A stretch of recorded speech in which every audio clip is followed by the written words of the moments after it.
abbiamo presentato le liste provinciali della lista Solidarietà, Ambiente e Lavoro.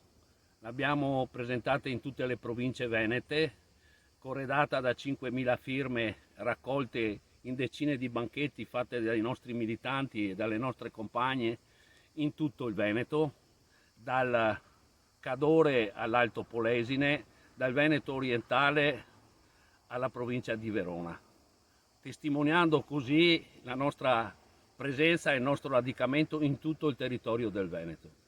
Le nostre liste sono composte da persone rappresentative della realtà sociale, politica e culturale del nostro territorio. Abbiamo delegati di fabbrica, lavoratrici e lavoratori del settore della sanità, abbiamo delegati e delegate di fabbrica, abbiamo uomini e donne espressione del mondo della cultura, abbiamo militanti politici che hanno nel loro bagaglio una storia di lotte e di sostegno delle lavoratrici e dei lavoratori. Questo per noi è un punto fondamentale, cioè la rappresentazione anche attraverso la composizione stessa delle liste del valore della nostra proposta politica.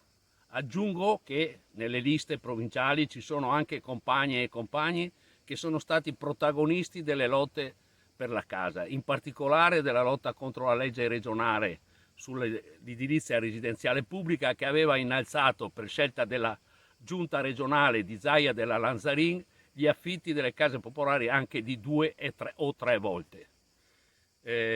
Noi siamo convinti di rappresentare in questa competizione elettorale l'unica alternativa vera, ecologista, femminista, di sinistra, ambientalista e anche legata alle battaglie dei diritti sociali, del lavoro e dei diritti civili.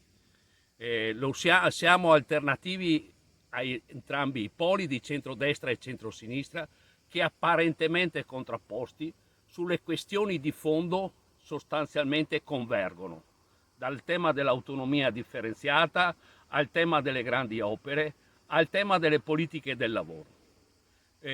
Noi pensiamo che in questa scadenza elettorale ci sia lo spazio per uno progetto politico che oltre la pandemia dia una risposta ai bisogni delle cittadine e cittadini. Qui noi dobbiamo cambiare radicalmente il modello sociale e economico che era in crisi già prima e la pandemia lo ha ulteriormente, diciamo così, reso insostenibile. C'è un problema gravissimo sull'ambiente, c'è un problema sociale enorme. Le politiche economiche della regione devono andare in senso del sostegno soprattutto ai ceti più deboli, anche perché solo per questa via si rilancia il mercato interno.